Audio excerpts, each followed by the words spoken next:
Hi అండి అందరికీ. మనతో పాటు శ్రీకాంత్ సోమయాజులు గారు ఉన్నారు. వారితో మాట్లాడి ఇవాళ పెళ్ళికి సంబంధించిన డీటెయిల్డ్ విషయాలన్నీ గురించి మాట్లాడుకుందాం. నమస్కారం అండి. నమస్తే అమ్మా. ముందుగా మనకి పెళ్లి గురించి మాట్లాడుతున్నప్పుడు అందరూ 36 గణనాలు వాటి గురించి మాట్లాడుతూ ఉంటారు కదా. వాటిల్ని డిసైడ్ బేస్ చేసుకుని మనం పెళ్లి సంబంధాలకు వెళ్ళిపోతున్నారు. అది ఎంతవరకు కరెక్ట్ అంటారు సార్? ఫస్ట్ పెళ్ళి అనగానే అందరూ ఎవరికి వాళ్ళు పంచాంగం తీసుకుని వధూవర గుణమేళన చక్రము అని ఉంటుంది. ఏ పంచాంగం తీసుకున్నా ఉంటుంది. అందులోని ఆ వధూవర గుణమేళన చక్రంలోని ఒక పక్క అమ్మాయి నక్షత్రము, మరో పక్క అబ్బాయి నక్షత్రం ఉంటాయి. ఎన్ని పాయింట్లు వచ్చాయో చూసుకుంటున్నారు. ఇది చూడడానికి దీని జ్యోతిషం అని మాత్రం ఖచ్చితంగా అంటారు. ఓకే, ఇవి సరిపోయి దాని తర్వాత కూడా భార్యాభర్తల మధ్యన గొడవలు వచ్చి విడిపోయిన వాళ్ళు కోకొలల మంది ఉంటారు. ఓకే, చాలామంది ఏం చేస్తున్నారంటే విడిపోయిన వాళ్ళవి చూపించి చూసారా వీళ్ళకి పాయింట్లు తక్కువ వచ్చాయి అందుకు విడిపోయారు అనే ఉద్దేశంలో ఉన్నారు. కానీ విడిపోయిన వాళ్ళల్లో 36కి 36 పాయింట్లు వచ్చిన వాళ్ళు కూడా చాలామంది ఉన్నారు. కాబట్టి అది ఒక ఫెయిల్యూర్ లాగే మనం తీసుకోవాలి. అలా కాదు, పూర్తి హారోస్కోప్ విశ్లేషణ చేసి లగ్నము నుంచి మొదలుకొని D1 చార్ట్ అంటే రాశి చక్రం చూసి దాంట్లోని నక్షత్రం అంతా చూసి D9లోని కాంబినేషన్స్ చూసి దశ చూసి డిసైడ్ చేయండి ఎలా ఉంది జీవితము అన్నది. అంతేకాని ఏవో ఎన్ని పాయింట్లు వచ్చాయి అని చెప్పడానికి మాత్రం అది జ్యోతిషం అనిపించుకోదు.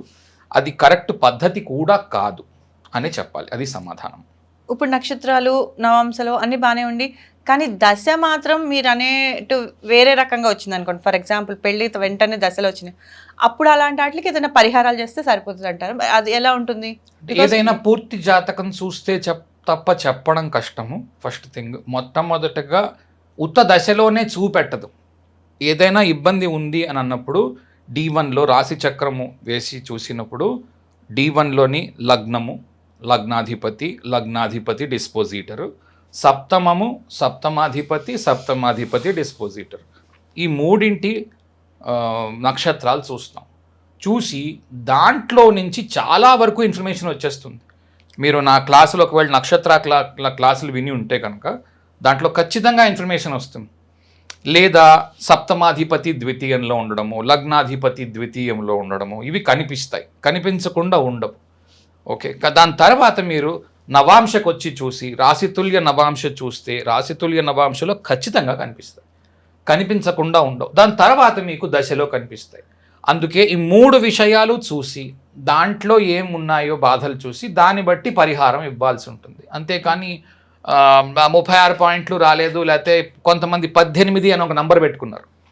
36 పాయింట్లకి 18 వస్తే పాస్ మార్క్ లాగా 20 వచ్చే బాగుంది బ్రహ్మాండం చేసేయండి. ఇది చాలా తప్పు పద్ధతి. ఇలా చేస్తే మాత్రము ఇబ్బందులు ఉండవచ్చును.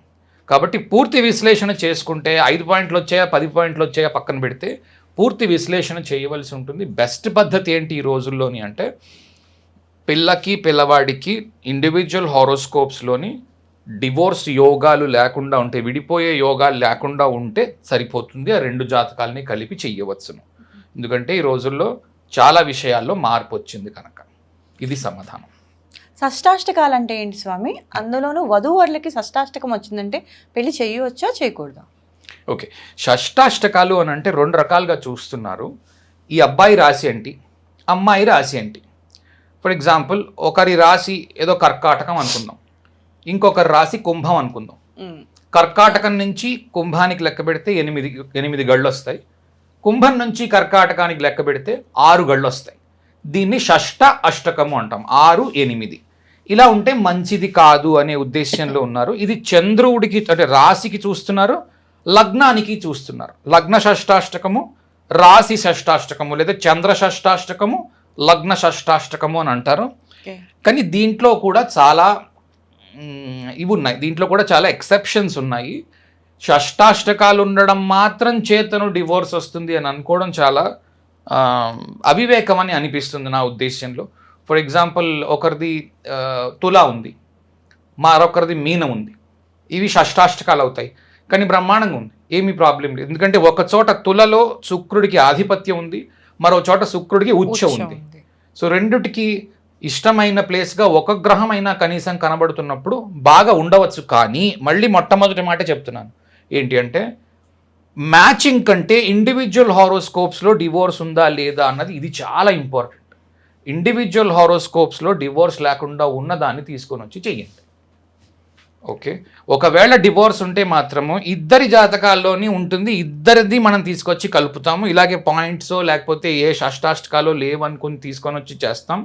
ఆ తర్వాత ఇండివిజువల్ హారోస్కోప్స్ ఇద్దరిలో మీరు ఎవరికి చూపించినా, చాలా మందిది డివోర్స్ అయిన తర్వాత లేకపోతే డివోర్స్ నడుస్తున్నప్పుడు చూపిస్తారు డివోర్స్ అవుతుందా లేదా, ఇద్దరు కొట్టుకుంటున్నారు, ఇంకా ఆల్మోస్ట్ ఇంకా అప్లై చేస్తున్నారు అని.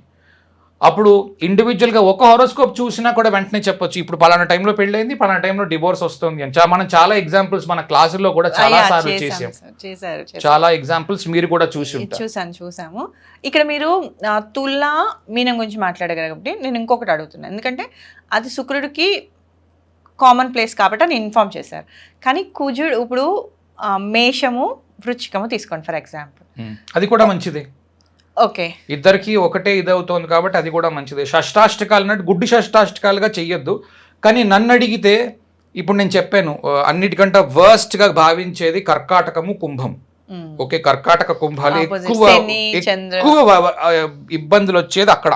మిగిలిన వాటిల్లో ఎక్కడ చేసినా పెద్దగా నాకు ఇబ్బంది ఉన్నట్టు కనబడలేదు. కానీ ఆ రెండు కూడా చెయ్యండి.